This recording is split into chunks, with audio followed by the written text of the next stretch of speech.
ఈ వీడియోలో మనం వచ్చేసి 3 ఫిబ్రవరి 2024కి సంబంధించిన కరెంట్ అఫైర్స్ గురించి అయితే డిస్కషన్ చేద్దాం. కాబట్టి ఈ వీడియో ఎండ్ వరకు చూడడానికి ట్రై చేయండి. చాలా ఇంపార్టెంట్ అప్డేట్స్ ఉన్నాయి, వాటన్నింటి గురించి కూడా క్లారిటీగా డిస్కషన్ అయితే చేద్దాం. సో ఫస్ట్ క్వశ్చన్ చూసుకుంటే, అండ్ నేను ఆల్రెడీ 2 ఫిబ్రవరి కరెంట్ అఫైర్స్ అయితే అప్లోడ్ చేశాను. ఎవరైనా ఇన్ కేసు చూడకపోయి ఉంటే చూడండి, చాలా ఇంపార్టెంట్ అప్డేట్స్ ఉన్నాయి అందులో. ఓకేనా. And first question, go home and reunite. ఓకేనా, గో హోమ్ అండ్ రీయూనైట్ అనే పోర్టల్ను ఏది ప్రారంభించింది? National commission for protection of child rights అండి. కొన్ని రాష్ట్రాలు అదేవిధంగా యూనియన్ టెరిటరీస్తో అక్కడ తప్పిపోయిన అండ్ కనుగొనబడిన పిల్లలను గుర్తించేందుకు, ఈజీగా ఐడెంటిఫై చేసి, ఇవ్వండి ఇతను మీ పిల్లవాడు. ఇన్ కేసు ఆంధ్రప్రదేశ్లో తప్పిపోయాడు అనుకోండి, తెలంగాణలో కనబడ్డాడు అనుకోండి, వెంటనే ఇక్కడ ఉన్నాడని అబ్బాయి రిపోర్ట్ ఇక్కడి నుండి ఆన్లైన్ ద్వారా అప్డేట్ చేయడం ద్వారా వెంటనే ఇక్కడ ఏపీలో ఉండే వాళ్ళకి తెలుస్తుంది. ఈజీగా ఐడెంటిఫై చేసే ప్రాసెస్ స్పీడప్ అవుతుందన్నమాట. ఆ ఉద్దేశంతో మహిళా మరియు శిశు అభివృద్ధి మంత్రిత్వ శాఖ ట్రాక్ చైల్డ్ పోర్టల్ అంటారు. దీన్ని ట్రాక్ చైల్డ్ పోర్టల్ అంటున్నారు. పేరు వచ్చేసి గర్ అంటే గో హోమ్ అండ్ దీన్ని ప్రవేశపెట్టారు. పోర్టల్ అనేది హోం వ్యవహారాల మంత్రిత్వ శాఖ, రైల్వే మంత్రిత్వ శాఖ, రాష్ట్ర ప్రభుత్వాలు and union territory administrations, child welfare committees, juvenile justice boards, national legal services authority, ఇలా చాలా సహకార సంస్థలతో కలిసి ఈ పోర్టల్ పనిచేస్తుంది. అంటే ఈ అన్ని సంస్థలు అప్డేట్ చేస్తే వాళ్ళ దగ్గర ఉన్న ఇన్ఫర్మేషన్, ఇన్ కేసు వాళ్ళకి ఎవరైనా పిల్లడు తప్పిపోయాడని వాళ్ళ దగ్గరికి తీసుకొచ్చారనుకోండి, అతని అప్డేట్స్ వెంటనే పోర్టల్ అప్డేట్ చేయడం ద్వారా, ఇన్ కేసు అదే పిల్లవాడు ఇంకెక్కడో మిస్ అయ్యాడని కంప్లైంట్ వచ్చిందనుకోండి, వెంటనే అక్కడికి అన్నీ కూడా ఒకరితో ఒకరు కంబైండ్ అవుతారనమాట. National commission for protection of child rights చేత దీన్ని ప్రారంభించారు. ఓకేనా, అంతే. యాక్చువల్గా జువైనల్ జస్టిస్ చట్టం 2015 ప్రకారం, అక్కడ ఇచ్చిన ప్రోటోకాల్స్ ప్రకారం ఈ డెసిషన్ తీసుకున్నారు. ఈ పోర్టల్ మెయిన్ ఉద్దేశాలు అదే. జువైనల్ జస్టిస్ వ్యవస్థలో ఉన్న మరొక దేశం, రాష్ట్రం, జిల్లాకు స్వదేశానికి తరలించాల్సిన పిల్లలను ఈజీగా ట్రాక్ చేసి అక్కడికి తరలిస్తారండి. అంతే, సింప్లిఫై చేస్తున్నారు. ఒకప్పుడు ఎలా అంటే ఫోన్లు చేసి ఈ అబ్బాయి తప్పాడండి అని ఆ స్టేషన్కి వీళ్ళు కాంటాక్ట్ అయ్యి, అక్కడున్న స్టేషన్ పేరెంట్స్ అక్కడికి వెళ్ళి కాంటాక్ట్ అవ్వడం, ఇలాంటివన్నీ జరిగాయి. ఇప్పుడు అలా కాదు, పోర్టల్ ద్వారా ఆటోమేటిక్గా కనెక్షన్స్ అవుతారు. తర్వాత సెకండ్ వన్, ఏ రాష్ట్ర ప్రభుత్వం all India game developers forum భాగస్వామ్యంతో డిజిటల్ డిటాక్స్ కార్యక్రమాన్ని ప్రారంభించింది? ఓకే, చాలా ఇంపార్టెంట్. ఆన్సర్ వచ్చేసి కర్ణాటక అండి. చూడండి, Karnataka government gaming and social మీడియాపై ప్రత్యేకంగా దృష్టి పెట్టడం కోసం బెంగళూరులోని GAFXలో all India game developers forum పార్ట్నర్షిప్తో డిజిటల్ డిటాక్స్ అనే కార్యక్రమాన్ని అయితే స్టార్ట్ చేసింది. డిజిటల్ వరల్డ్లో ఎక్కువ టైం గడపడం వల్ల కలిగే దుష్ప్రభావాల గురించి అవగాహన కల్పిస్తారు. అండ్ బదులుగా బాధ్యతాయుతమైన గేమింగ్ వాతావరణాన్ని సృష్టించడం దీని లక్ష్యం అనమాట. సాంకేతిక పరిజ్ఞానాన్ని బాధ్యతగా వాడుకోవాలనేది చెప్తారంట వీళ్ళంతే. తర్వాత థర్డ్ వన్, కామన్వెల్త్ అటార్నీలు మరియు సోలిసిటర్స్ జనరల్ కాన్ఫరెన్స్ 2024ను ఎవరు ప్రారంభించారు? నరేంద్ర మోదీ అండి. కామన్వెల్త్ లీగల్ ఎడ్యుకేషన్ అసోసియేషన్ వాళ్ళు commonwealth attorney and solicitor general conference 2024ను మోదీ గారు అయితే ఢిల్లీలోని విజ్ఞాన్ భవన్లో స్టార్ట్ చేశారు. సో ఈ కాన్ఫరెన్స్ థీమ్ న్యాయ బట్వాడాలో సరిహద్దు సవాలు, cross border challenging in justice delivery అనే థీమ్తో వీళ్ళైతే స్టార్ట్ చేశారు. దీనికి వీళ్ళు ఒక 3 టార్గెట్స్ పెట్టుకున్నారు. ఏంటి ఆ 3 టార్గెట్లు అంటే, సో నైతిక కొలతలు వంటి చట్టం, న్యాయానికి సంబంధించిన ముఖ్యమైన సమస్యలపై చర్చించడం, కార్యనిర్వాహక బాధ్యత మరియు ఆధునిక న్యాయ విద్యను పునర్సమీక్షించడం ఈ మీటింగ్ మెయిన్ ఉద్దేశం. ఈ సదస్సులో వివిధ అంతర్జాతీయ ప్రతినిధులతో పాటు ఆసియా, పసిఫిక్, ఆఫ్రికా, కరేబియన్, ఇలా కామన్వెల్త్ దేశాల నుండి attorney generals, solicitor generals, Commonwealth చట్టపరమైన వ్యక్తులు ఇక్కడికి వచ్చి అటెండ్ అయ్యి ఈ మీటింగ్లో పాల్గొని వాళ్ళ సూచనలు, సలహాలు ఇస్తారండి. తర్వాత ఫోర్త్ వన్, ప్రపంచ ఒడియా భాషా సదస్సుని ఎవరు ప్రారంభించారు? ఆన్సర్ వచ్చేసి నవీన్ పట్నాయక్ అండి. సో ఒడిశా ముఖ్యమంత్రి నవీన్ పట్నాయక్ గారు జనతా మైదాన్లో ప్రపంచంలోని మొదటి ఒడియా భాష సదస్సు, దీన్ని వాళ్ళ లాంగ్వేజ్లో ఒడియా భాషలో బిస్వ ఒడియా భాషా సమ్మేళని అంటే ప్రపంచ ఒడియా భాషా సదస్సు అని అర్థం, దీన్ని ప్రారంభించారనమాట. ఆ రాష్ట్ర గీతమైన బందే ఉత్కల్ జనని ఆలపించడం ద్వారా ఈ సదస్సు స్టార్ట్ అయింది. సదస్సులో రాష్ట్ర విదేశాల్లోని ఒడియాలందరూ ఒకే సమయంలో రాష్ట్ర గీతాన్ని ఆలపిస్తూ ఒడియా భాషా పండుగలో పాల్గొన్నారు. అంటే నవీన్ పట్నాయక్ గారు మాట్లాడుతూ, తమ ప్రభుత్వం సదస్సు సిఫార్సులను ఆమోదించి రాష్ట్రానికి ప్రత్యేక భాషా విధానాన్ని రూపొందిస్తుందని, ఇది భవిష్యత్తులో ఒడియా భాష అభివృద్ధికి బాటలు వేస్తుందని ఆయన చెప్పారు. ఒడియా భాషను శాస్త్రీయ భాషగా గుర్తించడం పట్ల సంతోషం వ్యక్తం చేశారు. ఒడియా భాష అభివృద్ధికి, ఒడియా భాష అధ్యయనాన్ని ప్రోత్సహించడానికి రాష్ట్ర ప్రభుత్వం ఒడియా విశ్వవిద్యాలయాన్ని కూడా ఏర్పాటు చేసింది. ప్రఖ్యాత ఒడియా రచయిత మరియు భాషావేత్త దేవి ప్రసన్న పట్నాయక్ ఒడియా భాష మరియు భాషా శాస్త్రానికి చేసిన కృషికి ఆయనకి జీవిత సాఫల్య పురస్కారంతో సత్కరించారు అండ్ 20 లక్షల నగదు జ్ఞాపిక ఇచ్చారు. ఒడియా భాష చరిత్రను ప్రదర్శించేందుకు వాక్ త్రూ మ్యూజియం కూడా ఏర్పాటు చేశారు. 4 దేశాల నుంచి అంతర్జాతీయ ప్రతినిధులు, భారతదేశంలోని వివిధ ప్రాంతాల నుంచి భాషా నిపుణులు, 20 ఒడియా సంఘాలు ఈ సదస్సుకు హాజరవుతున్నట్లుగా చెప్పారు. సదస్సు యొక్క సిఫార్సులు సదస్సులో వచ్చిన అవుట్పుట్స్ని తీసుకొని వాటిని డెవలప్ చేయడానికి ప్రయత్నం అయితే చేస్తారట. అది ఏం లేదండి, వాళ్ళ లాంగ్వేజ్ని హైలైట్ చేసుకోవడానికి ఇది చేస్తున్నారు అంతే. నెక్స్ట్ 5th వన్, ఐక్యరాజ్య సమితి 2024 వార్షిక బడ్జెట్కు భారతదేశం సుమారు ఎన్ని కోట్లను విరాళంగా అందజేసింది? ఆన్సర్ వచ్చేసి 2730 కోట్లు అండి. అంతర్జాతీయ ఉమ్మడి వేదిక ఐక్యరాజ్య సమితి 2024 వార్షిక మనకు ఎలా అయితే ఒక బడ్జెట్ ఉందో ఐక్యరాజ్య సమితికి కూడా అలాగే బడ్జెట్ ఉంటుంది. ఆ బడ్జెట్కు మన ఇండియా నుండి 2730 కోట్లు అంటే $32.89 మిలియన్ విరాళంగా ఇచ్చిందట. సకాలంలో ఐరాస బడ్జెట్కు నిధులు అందించిన గౌరవాన్ని పొందిన 36 దేశాల్లో మన ఇండియా ఒకటి. ఇప్పుడు జనవరి 31వ తేదీ కల్లా ఈ దేశాలు తమ విరాళాల మొత్తాన్ని పూర్తి స్థాయిలో ఇచ్చాయని ఐరాస సెక్రటరీ జనరల్ ఆంటోనియో గుటెరస్ అధికార ప్రతినిధి అయిన స్టీఫెన్ డుజరిక్ అనౌన్స్ చేశారు. ఢిల్లీలోని మా మిత్రులకు కృతజ్ఞతలు చెప్పుకుంటూ ఆయన చెప్పడం జరిగిందనమాట. అది సో ఓకేనా. Next 6th one, IIM Sambalpur శాశ్వత క్యాంపస్ను ఎవరు ప్రారంభించారు?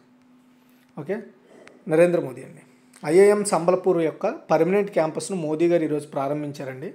ఇందులో Dharmendra Pradhan education minister and కొత్త శాశ్వత క్యాంపస్ను బసంతపూర్లో 200 ఎకరాల స్థలంలో ఏర్పాటు చేశారు. సంబల్పూర్ పట్టణము పశ్చిమ ఒడిశాలో ఉంది. ఈ పట్టణం మహానది తీరాన ఉంది. ఈ పట్టణం ఒరిస్సా రాజధాని భువనేశ్వర్ నుండి 300 కిలోమీటర్ల దూరంలో ఉంటుంది. సంబల్పూర్ రైల్వే జంక్షన్ ఒరిస్సాలో ప్రధాన రైల్వే జంక్షన్లో ఒకటి. ఈ పట్టణం పూర్వపు పేరు శ్యామలాపుర, శ్యామలేశ్వరి ఆలయం పేరుని ఆ పేరుగా వచ్చింది. కాలక్రమేణా శ్యామలపుర పేరును సంబల్పూర్గా మారిందనమాట. అది నెక్స్ట్ 7th వన్, ఏ దేశంలోని ఐఫిల్ టవర్ను సందర్శించే పర్యాటకులు యూపీఐ పద్ధతి ద్వారా రుసుములు చెల్లించే సౌలభ్యాన్ని భారత ప్రభుత్వం ప్రారంభించింది? నిజంగా చాలా గొప్ప విషయం అని చెప్పాలి. దేశం ఎలా అభివృద్ధి చెందుతుందంటే మన యొక్క టెక్నాలజీని ఇతర దేశాల్లో కూడా మన వాళ్ళు వాడుకునేలా ఈజీ చేస్తున్నారు. అది హ్యాపీ. ఎనీవే, ఐఫిల్ టవర్ ఎక్కడ ఉందని ఈజీగా మనకి తెలిస్తే దాని ఆన్సర్ తెలుస్తుంది. ఫ్రాన్స్ అండి. ఫ్రాన్స్లో ప్రఖ్యాత ఐఫిల్ టవర్ని ఎవరైతే విజిట్ చేసే టూరిస్టులు ఉంటారో ఇన్కేస్ అక్కడ మనం లోపలికి వెళ్ళాలంటే ఫీజు పే చేయాలి కదా, కొంత ఛార్జెస్ పే చేయాలి. సో ఆ ఛార్జెస్ని ఇప్పుడు మన దగ్గర ఉండే లైక్ యూపీఐ యాప్స్ ద్వారా పేమెంట్ చేసేవచ్చు ఈజీగా. అక్కడ డబ్బులే ఉండాల్సిన అవసరం లేదండి, అంతే. ఓకేనా. అది సో నెక్స్ట్ 8th వన్, ఏ రాష్ట్ర గవర్నర్ బన్వారీలాల్ పురోహిత్ రాజీనామా చేశారు? చాలా ఇంపార్టెంట్. రీసెంట్ ఎగ్జామ్స్ ఏవో జరిగితే అంటే లైక్ ఈ ఫిబ్రవరి తర్వాత రిలీజ్ అయ్యే నోటిఫికేషన్స్లో ఇవి చాలా యూస్ఫుల్గా ఉంటాయి, వినండి. ఆన్సర్ వచ్చేసి Punjab. So Punjab governor and Chandigarh administrator అయిన బన్వారీలాల్ పురోహిత్ తన పదవులకు రాజీనామా చేశారు. సో ఎందుకంటే చండీగఢ్ అనేది యూటీ కాబట్టి, సో హర్యానా, పంజాబ్ ఈ రెండింటికి ఇది మెయిన్ జంక్షన్ కాబట్టి ఈ యూనియన్ టెరిటరీకి చండీగఢ్ యూటీకి బన్వారీలాల్ పురోహితే గవర్నర్. అంటే అక్కడ అడ్మినిస్ట్రేటర్ అంటారు యూటీలో, అయితే స్టేట్లో అయితే గవర్నర్ అంటారండి. ఆయన తన పదవికి రాజీనామా చేశారు. వ్యక్తిగత కారణాలతోనే వైదొలుగుతున్నట్లుగా చెప్పారు. ఈ మేరకు రాష్ట్రపతి ద్రౌపది ముర్ముకు ఆమెకు తన యొక్క రిజైన్ లెటర్ కూడా ఇచ్చారు. గత కొంతకాలంగా గవర్నర్ బన్వారీలాల్, పంజాబ్ సీఎం భగవంత్ మధ్య చాలా విభేదాలు ఉన్నాయి. అవి ఇక్కడ మనకు అనవసరమైన డిస్కషన్. అంటే అతను ప్రభుత్వం ఇచ్చే బిల్లుల్ని అతని దగ్గర పంపించే బిల్లుల్ని పెండింగ్లో పెడుతున్నారని, నెక్స్ట్ పంజాబ్ పాలన సరిగా లేదు, రాష్ట్రపతి పాలన విధించాలని సిఫార్సులు చేయడం, ఇలాంటివి చేస్తున్నాయి అన్నమాట ఎప్పటి నుండో. తర్వాత 9, భారత ప్రభుత్వం భారత్ రైస్ పేరుతో బియ్యాన్ని విక్రయించనుంది. కిలో ఎంత ధరకు విక్రయించనుంది? ఆన్సర్ వచ్చేసి 29 రూపాయలండి. ఆల్రెడీ నేను చెప్పాను, ఇప్పటికే పప్పు ఇవి పప్పు అమ్ముతుంది ప్రభుత్వం, పప్పు గోధుమలు. ఇప్పుడు అదే ప్లేస్లో రైస్ను కూడా అమ్మాలని డెసిషన్ తీసుకుందనమాట. అయితే వీళ్ళు కిలో రైస్ని 29 రూపాయలకి భారత్ రైస్ బ్రాండ్ పేరుతో అమ్మబోతున్నట్లుగా సో కేంద్ర ప్రభుత్వం అయితే చెప్పడం జరిగిందండి. ఆ విషయాన్ని ఆహార మంత్రిత్వ శాఖ కార్యదర్శి సంజీవ్ చోప్రా వెల్లడించారు. దేశంలో బియ్యం ధరలు భారీగా పెరుగుతున్న వేళ మధ్యతరగతి వాళ్ళకి ఇది కొంచెం ఊరటనిస్తుంది. బియ్యం ఎగుమతులపై నిషేధం విధించినప్పటికీ ధరలు 15% మేర పెరిగాయని కూడా చెప్పారు. సో ఏంటంటే బియ్యం ఎక్కువ ఉన్న వాళ్ళు ఏంటంటే వేరే దేశాలకు ఎక్స్పోర్ట్ చేసేస్తున్నారు. దాని ద్వారా ఇక్కడ మనకు కొరత ఏర్పడుతుంది అండ్ డిమాండ్ కూడా వచ్చేస్తుంది, రేట్లు పెరుగుతాయి. వాటిని కంట్రోల్ చేయాలంటే మన దగ్గర నుండి బియ్యం ఎక్స్పోర్ట్ ఆల్రెడీ ప్రభుత్వం ముందుగానే ఆపేసింది. ఇప్పుడు ప్రభుత్వమే స్వయంగా అమ్ముతుంది అనమాట. వీటిని భారతీయ జాతీయ వ్యవసాయ సహకార మార్కెటింగ్ సమైక్య, భారత జాతీయ సహకార వినియోగదారుల సమైక్య, కేంద్రీయ భండార్ విక్రయ కేంద్రాల్లో ఈ బియ్యాన్ని అమ్ముతారండి. ఈ కామర్స్ వేదికగా కూడా లాంచ్ చేస్తామని చెప్తున్నారు. 5 కేజీలు 10 కేజీల బ్యాగులని అందుబాటులోకి తెస్తారట. ఓకే. అండ్ ఇంతకుముందే గోధుమ పిండి కిలో 27.50 భారత్ దాల్ అంటే శనగపప్పును 60 రూపాయల చొప్పున అమ్ముతున్నారండి. So next 10 INS Sandhayak survey నౌకను ఏ కేంద్ర మంత్రి జాతికి అంకితం ఇచ్చారు అంటే ప్రారంభించారు? ఆన్సర్ వచ్చేసి రాజ్నాథ్ సింగ్ అండి. ఐఎన్ఎస్ సందాయక్ సర్వే నౌకను భారత రక్షణ శాఖ మంత్రి రాజ్నాథ్ సింగ్ ఫిబ్రవరి 3న జాతికి అంకితం ఇచ్చారు. అంటే ఈరోజు తూర్పు నౌకాదళ ముఖ్య కార్యాలయం అయిన విశాఖలో నేవల్ డాక్యార్డ్లో జరిగిన ప్రోగ్రాంలో సో నౌకాదళ అధిపతి అడ్మిరల్ ఆర్ హరికుమార్, తూర్పు నౌకాదళ ప్రధానాధికారి వైస్ అడ్మిరల్ రాజేష్ పెందార్కా పాల్గొన్నారు. అందులో హైడ్రోగ్రాఫిక్ సర్వే జరిపేందుకు కేంద్ర రక్షణ మంత్రిత్వ శాఖ ఆదేశాలతో కోల్కతాలోని Garden Reach Ship Builders Engineers వాళ్ళు ఐఎన్ఎస్ సందాయిక్ని కన్స్ట్రక్ట్ చేశారు. దీని నిర్మాణం 2019లో స్టార్ట్ అయింది. 2021 డిసెంబర్ 5న జలప్రవేశం చేసిందంటే టెస్టులు చేశారు. ఇది 3800 టన్నులు బరువు, 110 మీటర్ల పొడవు ఉంటుంది. హెలీప్యాడ్, సర్వే సాంకేతిక పరికరాలు, 2 డీజిల్ యంత్రాలు అమర్చారు. సందాయక నౌకను కమాండింగ్ అధికారిగా కెప్టెన్ ఆర్ఎం థామస్ వ్యవహరించబోతున్నారండి. ఇది ఒక సర్వే నౌక. నెక్స్ట్ 11 భారత ప్రభుత్వం ఏ రాజకీయ పార్టీ అగ్రనేత ఎల్కే అద్వానీకి భారతరత్నతో గౌరవించింది? చాలా చాలా చాలా ఇంపార్టెంట్ క్వశ్చన్. ఆన్సర్ వచ్చేసి భారతీయ జనతా పార్టీ.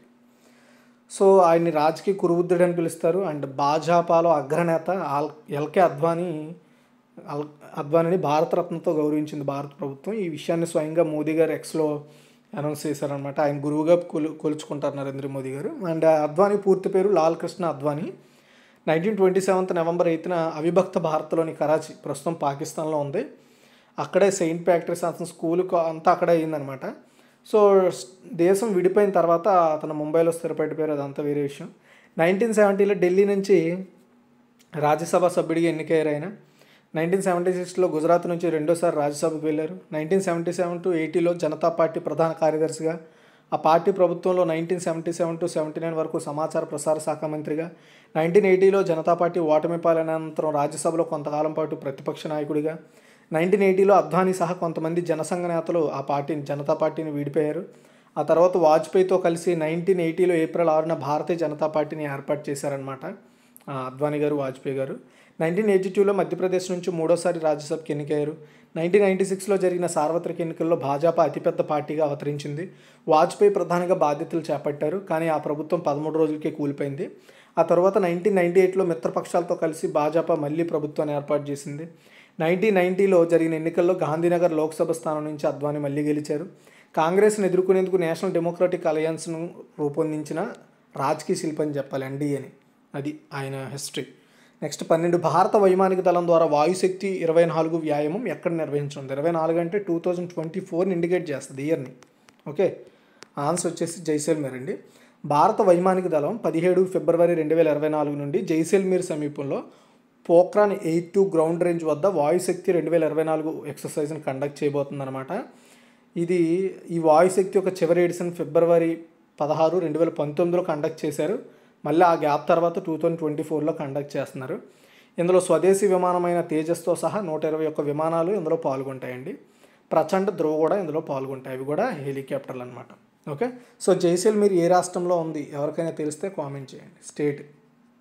ఓకే, నెక్స్ట్ 13 77వ all India police duty meet ఏ నగరంలో నిర్వహించబడుతుందంటే లక్నో అండి. సో 67వ all India police duty meet, దీన్ని ఏఐపిడిఎం అంటారు. ఇది ఫిబ్రవరి 12 నుండి ఫిబ్రవరి 16 వరకు కూడా లక్నోలో నిర్వహిస్తారండి. లక్నో ఎక్కడుందో చెప్పండి ఎవరికైనా తెలిస్తే. ఈసారి సమావేశాన్ని రైల్వే ప్రొటెక్షన్ ఫోర్స్ అయితే కండక్ట్ చేస్తుంది, ఇది చాలా ఇంపార్టెంట్. సో ఈ 67వ all India police duty meet central coordination committee ఈ కార్యక్రమం బాధ్యతను ఆర్పిఎఫ్కి అయితే అప్పగించింది. నెక్స్ట్ 14 సముద్ర భద్రతను మరింత పెంచేందుకు ఏ దేశం నుంచి 31 ప్రెడేటర్ డ్రోన్లను కొనుగోలు చేయాలని భారత ప్రభుత్వం నిర్ణయించింది? 31 ప్రెడేటర్ డ్రోన్స్ని. దేనికి? సముద్ర భద్రత కోసం. ఎవరి దగ్గర నుండి? అమెరికా నుండి బై చేసింది, అమెరికా నుండి, యుఎస్. ఓకే, సముద్ర భద్రతను ఇంకా పెంచుకోవడం కోసం అమెరికా నుంచి 31 ప్రెడేటర్ డ్రోన్లను బై చేయడానికి భారత్ అయితే డెసిషన్ తీసుకుంది. ఆర్డర్స్ వెళ్ళాయి అనమాట. ఫిబ్రవరి 1, 2024న భారతదేశానికి 31 ప్రెడేటర్ డ్రోన్లు విక్రయించడానికి యుఎస్ అప్రూవ్ ఇచ్చింది.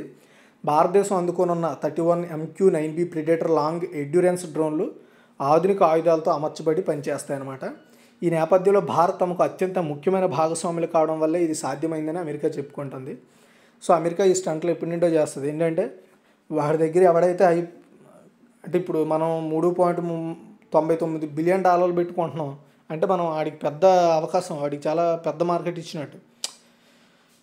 వాడికి అలవాటు, అమెరికా వాడు ఎప్పుడు కూడా ఎవడైతే వాడి దగ్గర బాగా కొంటాడో వాడికి సహాయం చేస్తూ ఉంటాడు. మనకి చేస్తాడు, పాకిస్తాన్ వాడికి సపోర్ట్ చేస్తాడు, చైనా వాడికి సపోర్ట్ చేస్తాడు అనమాట. అలాంటి వాడు.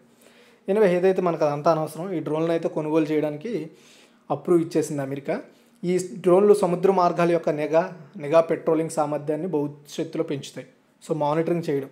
అమెరికా నుంచి కొనుగోలు చేస్తున్న వీటిని M31 MQ-9B ప్రిడేటర్ డ్రోన్స్ అంటారు. $3.99 బిలియన్ అంచనా వేశారండి. ఓకే, మన దేశం నుండి తయారయ్యే ఏవైనా ఇలాంటి రక్షణ ఉత్పత్తులు మనము వేరే దేశానికి అమ్మాలన్నా మనకి ఇక్కడ మంత్రివర్గం అప్రూవల్ అయితే ఉండాలి, అక్కడ కాంగ్రెస్ అప్రూవల్ ఉండాలన్నమాట. ఓకేనా, అది ఇదిగే ఓవరాల్గా ఈరోజు కరెంట్ అఫైర్స్ మీకు అర్థమయ్యాయి అనుకుంటున్నాను. మీకు ఏమైనా డౌట్స్ ఉంటే కామెంట్ చేయండి. అండ్ నేను ఈ వీడియో మధ్యలో అడిగిన క్వశ్చన్లు ఎవరికైనా తెలిస్తే వాటికి ఆన్సర్ చేయండి. ఓకే, ఒకసారి మనం క్విక్ రివ్యూ చూద్దాము. ఘర్ పోర్టల్ను ఏది ప్రారంభించిందంటే national commission for protection of child rights. ఏ రాష్ట్ర ప్రభుత్వం all India game developers forum భాగస్వామ్యంతో డిజిటల్ డిటాక్స్ కార్యక్రమాన్ని లాంచ్ చేసిందంటే కర్ణాటక. కామన్వెల్త్ అటార్నీలు మరియు సోలిసిటర్ జనరల్స్ కాన్ఫరెన్స్ 2024 ఎవరు ప్రారంభించారంటే మోదీ. ప్రపంచ ఒడియా భాషా సదస్సు ఎవరు ప్రారంభించారంటే నవీన్ పట్నాయక్. ఐక్యరాజ్య సమితి 2024 వార్షిక బడ్జెట్కు భారత ప్రభుత్వము సుమారు ఎన్ని కోట్లు విరాళంగా ఇచ్చిందంటే 2,730 కోట్లు. సో ఐఐఎం సంబల్పూర్ శాశ్వత క్యాంపస్ ఎవరు ప్రారంభించారు అంటే నరేంద్ర మోదీ. ఏ దేశంలో ఐఫెల్ టవర్ను సందర్శించే పర్యాటకులు యూపీఐ పద్ధతి ద్వారా రుసుము చెల్లించే సౌలభ్యాన్ని భారత ప్రభుత్వం ప్రారంభించిందంటే ఫ్రాన్స్. ఏ రాష్ట్ర గవర్నర్ బన్వారీలాల్ పురోహిత్ రాజీనామా చేశారంటే పంజాబ్. భారత ప్రభుత్వం భారత్ రైస్ పేరుతో బియ్యాన్ని విక్రయించనుంది. కిలో ఎంత ధరకు విక్రయించనున్నారంటే ₹29. ఐఎన్ఎస్ సందాయిక్ సర్వే నౌకని ఏ కేంద్ర మంత్రి జాతికి అంకితం ఇచ్చారంటే రాజ్నాథ్ సింగ్. భారత ప్రభుత్వము ఏ రాజకీయ పార్టీ అగ్రనేత ఎల్కే అద్వానీకి భారతరత్నతో గౌరవించింది లేదా సత్కరించిందంటే భారతీయ జనతా పార్టీ అంటే బీజేపీ. భారత వైమానిక దళం ద్వారా వాయుశక్తి 2024 వ్యాయామం ఎక్కడ నిర్వహించబడుతుందంటే జైసల్మేర్. 67వ all India police duty meet ఏ నగరంలో నిర్వహించబడుతుందంటే లక్నో. సముద్ర భద్రతను మరింత పెంచేందుకు ఏ దేశం నుంచి 31 ప్రిడేటర్ డ్రోన్లు కొనుగోలు చేయాలని భారత్ నిర్ణయించిందంటే అమెరికా. Thanks for watching. ఈ వీడియో చూసినందుకు, లైక్ చేసినందుకు. మరిన్ని అప్డేట్స్ కోసం మన ఛానల్లో రెగ్యులర్గా ఫాలో అవుతూ ఉండండి.